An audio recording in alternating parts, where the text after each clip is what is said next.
So earlier this week, President Donald Trump finally announced his long-awaited tariffs on most of the countries and territories around the world.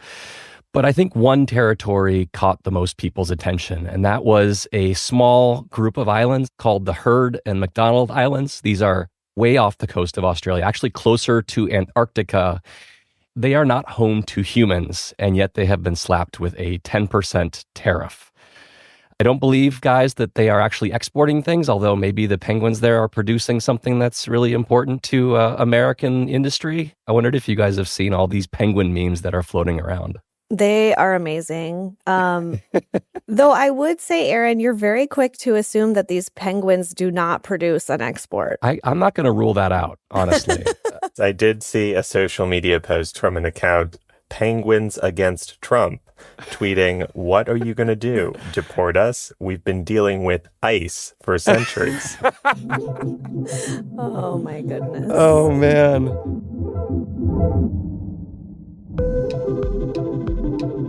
From the newsroom of The Washington Post, this is Post Reports. I'm Aaron Blake, senior politics reporter and host of the Post Reports weekly politics roundtable. It's Friday, April 4th. I'm joined this week by Liz Goodwin, the Post's congressional correspondent. Hey, Liz. Hello. And we're also here with Theo Meyer, who covers the Senate for the Post. Hey, Theo. Good morning, Aaron. So, guys, we've got a couple of themes running through today's show. The first one is things President Donald Trump threatens to do and what happens if he actually follows through.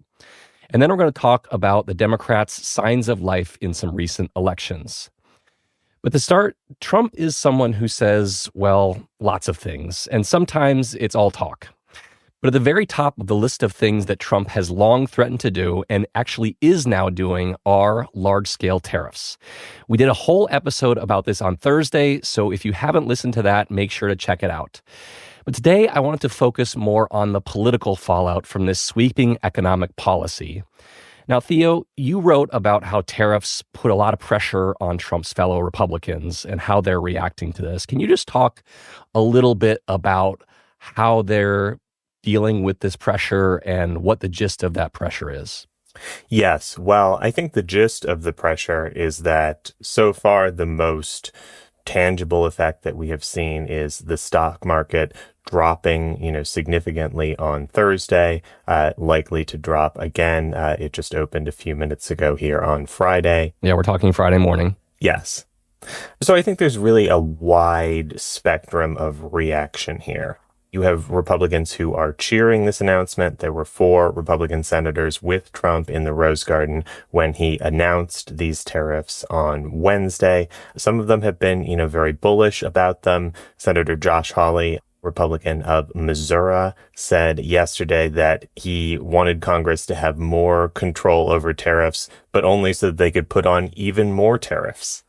So you have certainly seen Republicans very excited about this, or at least acting very excited.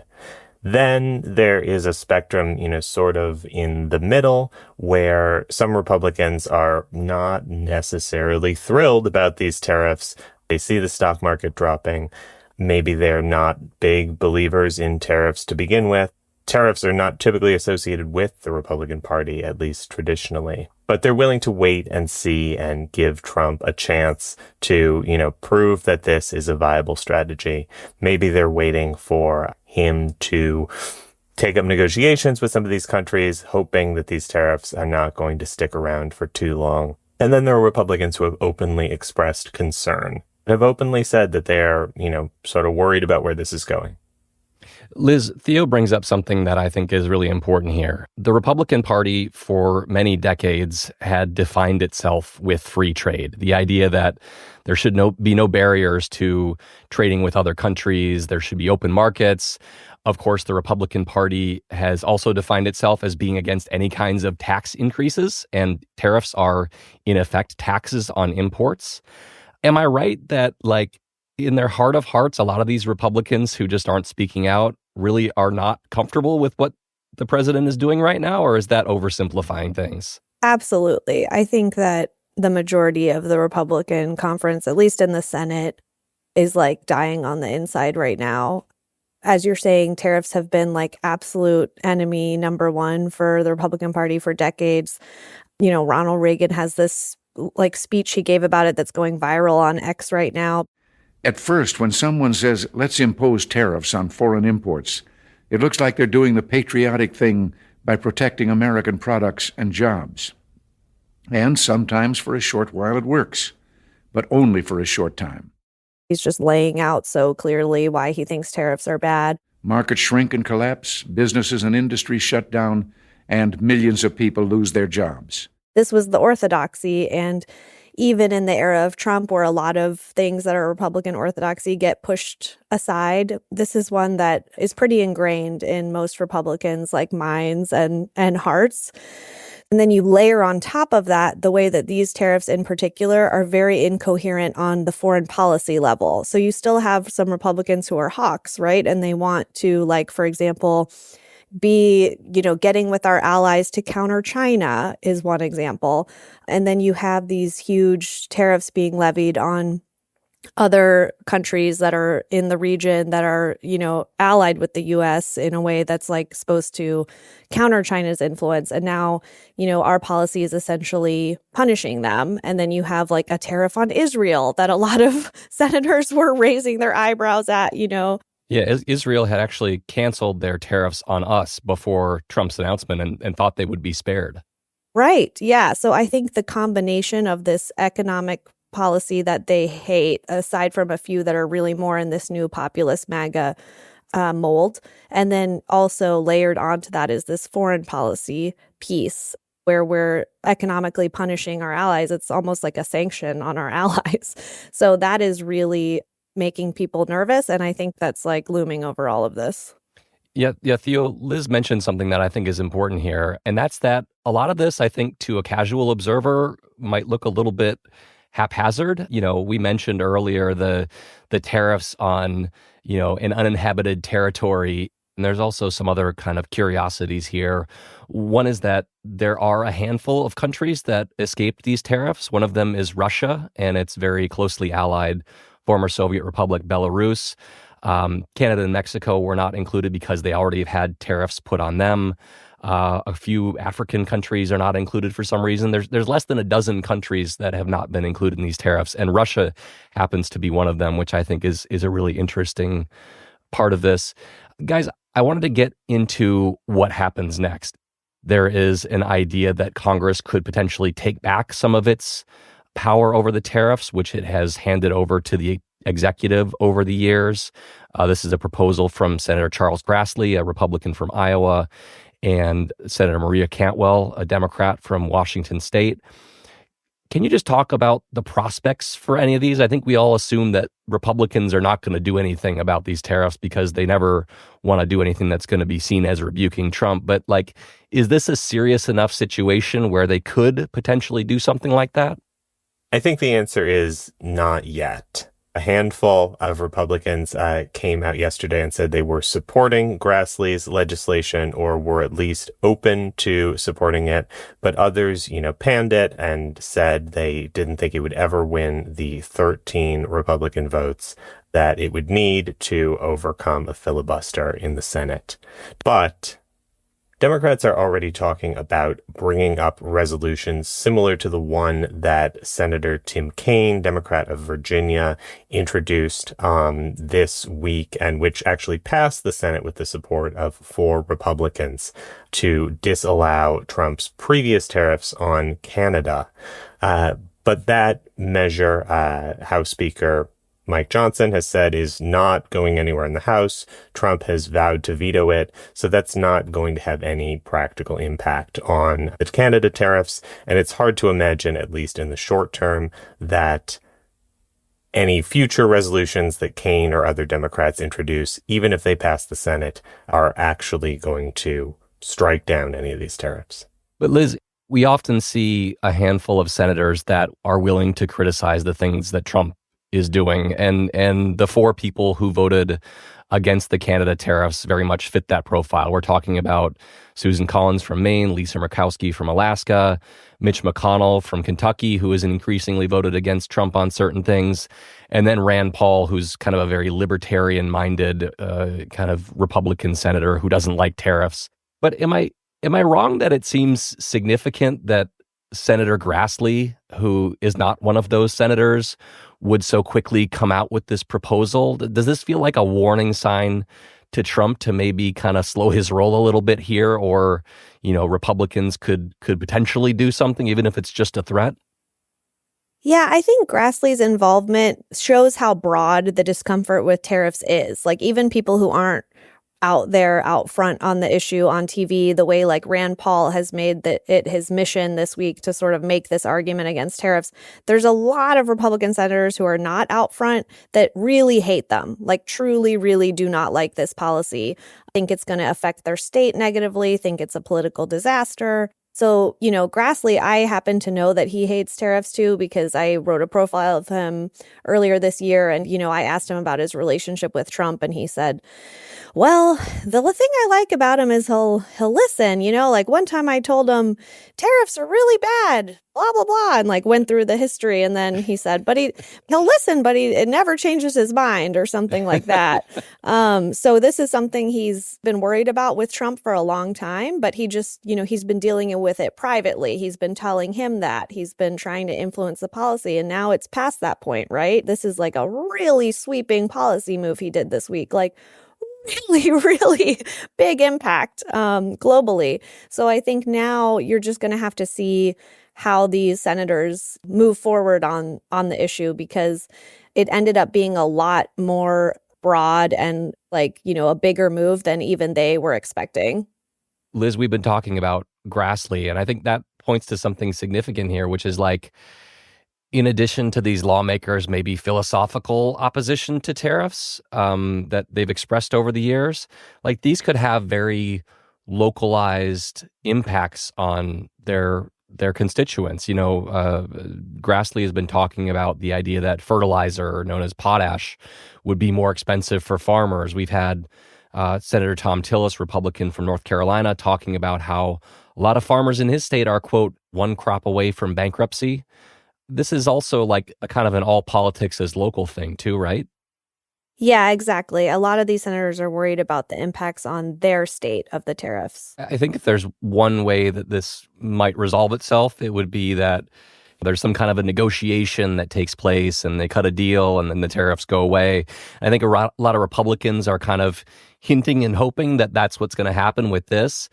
But we have seen some very conflicting signals from the White House about whether negotiation is even possible. And our colleagues Jeff Stein and Natalie Allison reported on this late Thursday. Basically, the White House had said that these tariffs are not a negotiating posture. These are in place for the foreseeable future, and they weren't going to talk to these countries about relaxing them moving forward. And then we had President Trump come out on Thursday and basically completely undercut all of that. I think we've got some tape here. The first one is of White House advisor Peter Navarro on Wednesday on Fox News, and the second is Trump himself on Thursday. This is not a negotiation, Jesse. This is a national emergency. The tariffs give us great power to negotiate. Always have. I've used them very well in the first administration, as you saw, but now we're taking it to a whole new level. Because how do you guys read this talk about negotiating or not negotiating? I think Trump undercutting his own advisors is one of the most durable tendencies, certainly of the first Trump term. And it does happen occasionally, yes. Of his second one as well. The only person who speaks for Trump is Trump.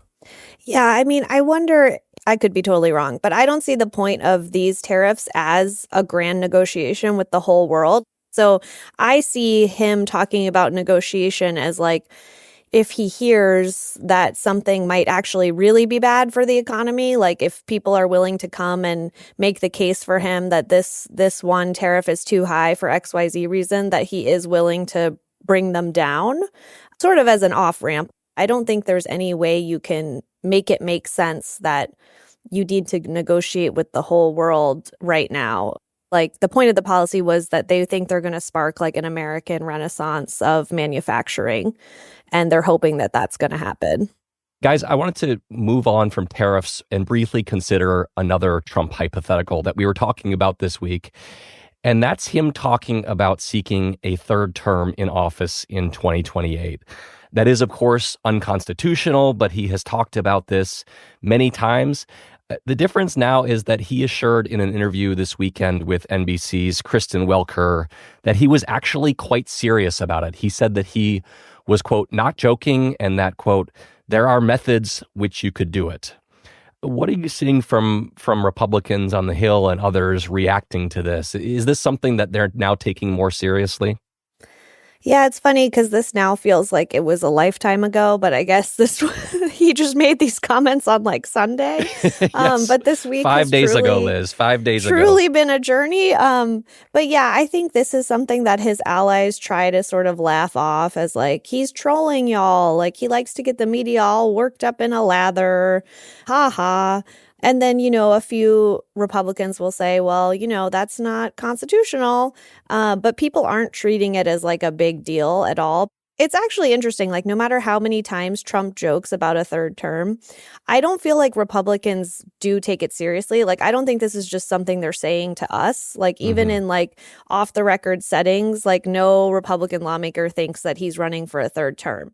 Whether or not that's, the correct take, I don't know, but that's definitely the sense I get. Mm-hmm.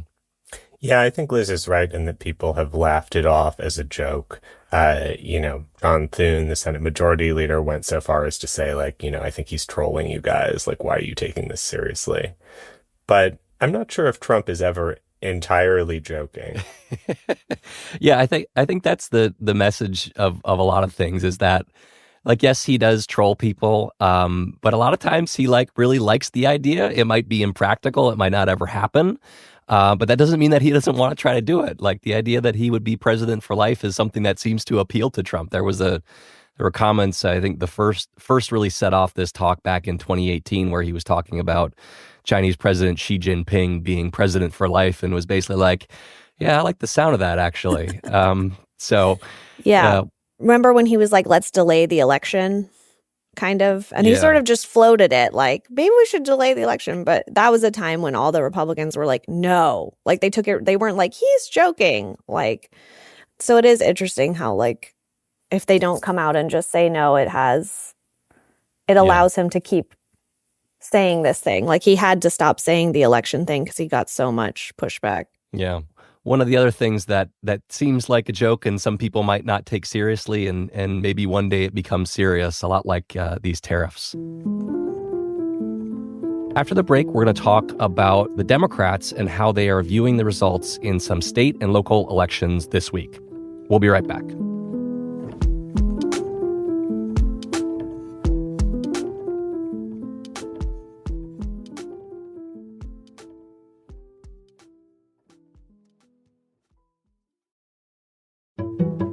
My name is Tom Sietsema, and I am the food critic for The Washington Post. I think a lot of great restaurant meals are like great books, films, or concerts. You don't necessarily need them to live, but don't they make life more worth living? I see myself as sort of a reader advocate going in there, spending the Post's money, coming back and giving you the green light, yield sign, or a stop sign. I like to be seen as sort of the best friend who happens to eat out a lot more than they do. I eat in about 10 restaurants a week, and I like creating memories for people and helping them create memories, whether those are first date, a 50th anniversary, grandma's 90th birthday, if you have special needs, whether they're dietary or otherwise. When you subscribe to The Washington Post, you support this kind of journalism. Learn more at subscribe.washingtonpost.com. I'm Tom Sietsema, and I'm one of the people behind the Post.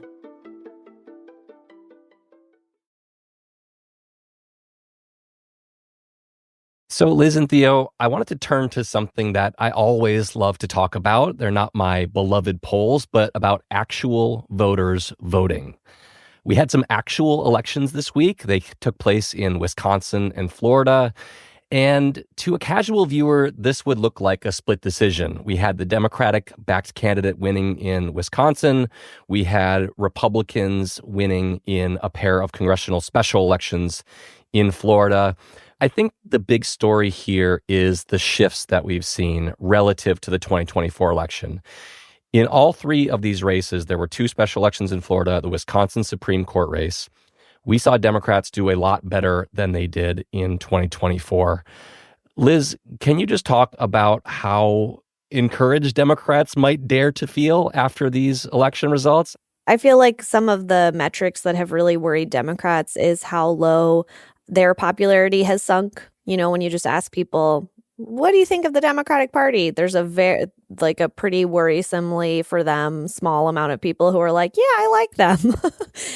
And that has been really worrying. Even Democrats don't like Democrats right now. Exactly. I mean, that's part of why the number's so low, is there's like fired up people within the party who are angry at them because they want them to be doing more, yada, yada. And I think there was a lingering question of like, does that mean they aren't even going to show up and vote? You know, they're so mad at Trump, but maybe they're so mad at Democrats too that they just stay home. And I think these elections definitively answered no. Like, there are very pumped up Democrats who are going to show up, who are very motivated by, you know, in Wisconsin, you could argue very motivated by Elon Musk's role in that race.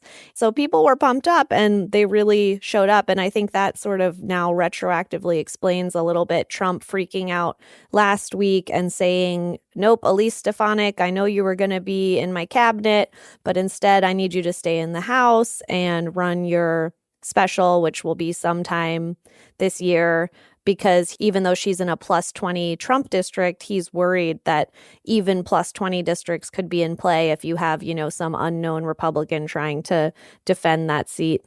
Yeah. Elise Stefanik, a Republican from New York, was, of course, Trump's pick for United Nations ambassador. It was actually one of the first nominations that he announced when he was elected president. But yeah, Liz, as you mentioned, and I think this points to some of the stats that I wanted to get to, which is Elise Stefanik comes from a district that Trump won by 21 points. The shift towards Democrats in one of these Florida races was 22 points. It was actually the biggest overperformance for Democrats in a special election in the Trump era out of about 36 special elections. I did the math on this earlier this week. The other Florida race shifted towards Democrats by 16 points. And then we come to Wisconsin, which was the most high-profile race that we saw this week. This race got tens of millions of dollars spent on it. Elon Musk spent a lot of that money. He was campaigning hard for the Republican-backed candidate, Brad Schimmel. But Democrats, their candidate, Susan Crawford, won this race by 10 points. Theo, the thing that really struck me about this race was not so much the shift. Trump voters aren't as likely to turn out in special elections, and that's been pretty steady throughout his tenure.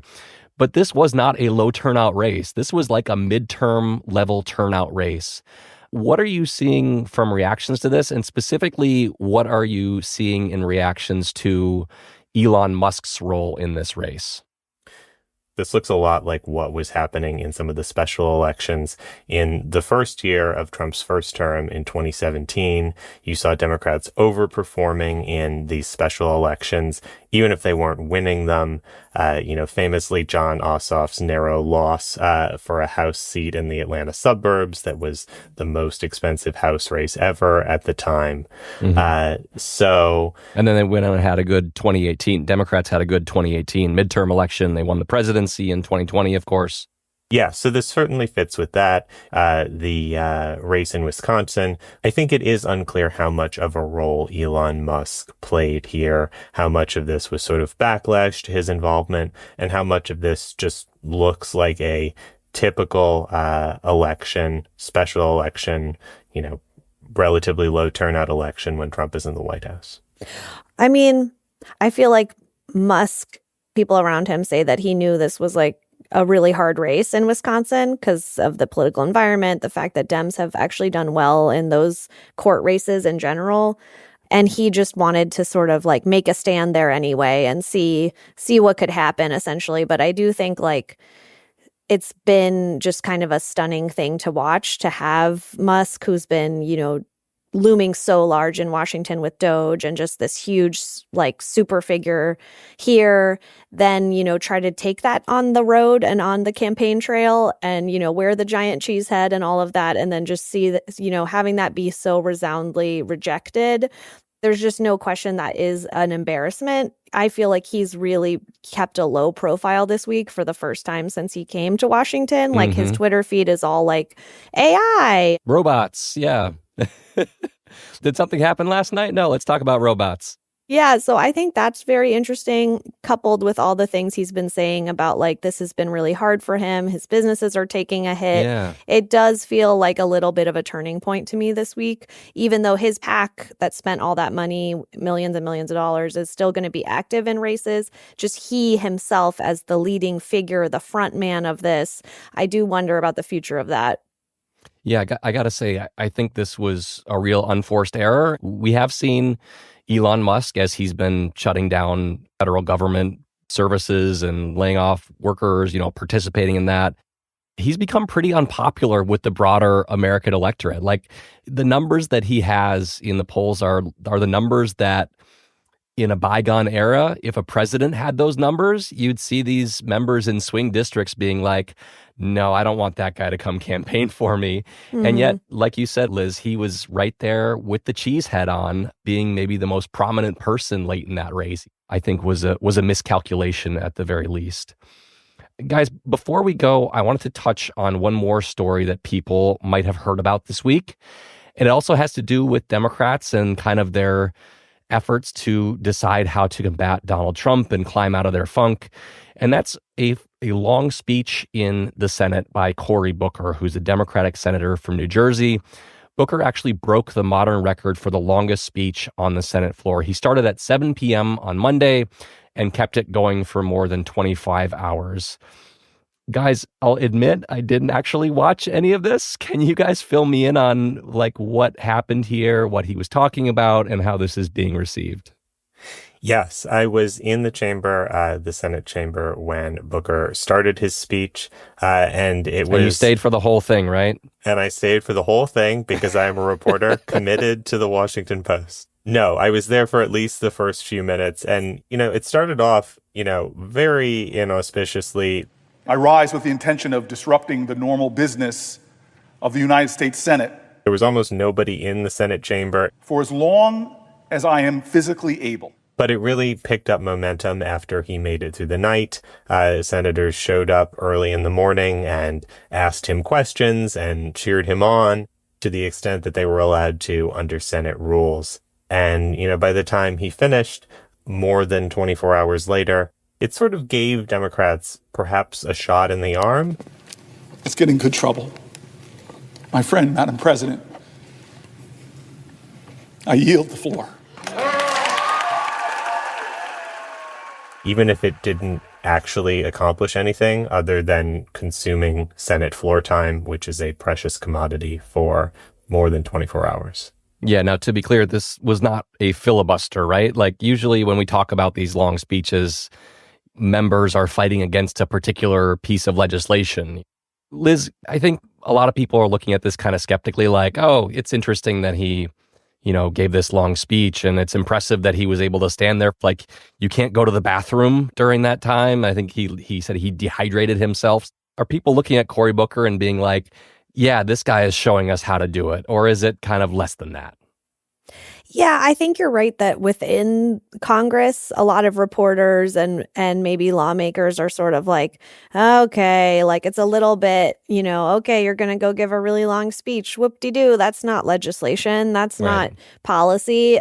But I think that like as his speech started to pick up more and more steam and attention online, and there's so many comments from Democrats being like, thank you for doing something, and like it seemed to really energize sort of regular liberal voters.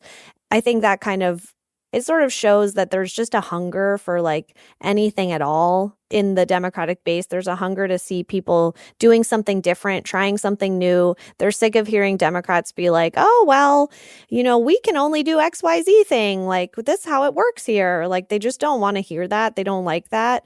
And so anything that kind of shows you trying to do something different, I think is getting like a really warm reception. And I think other senators like saw that and took note.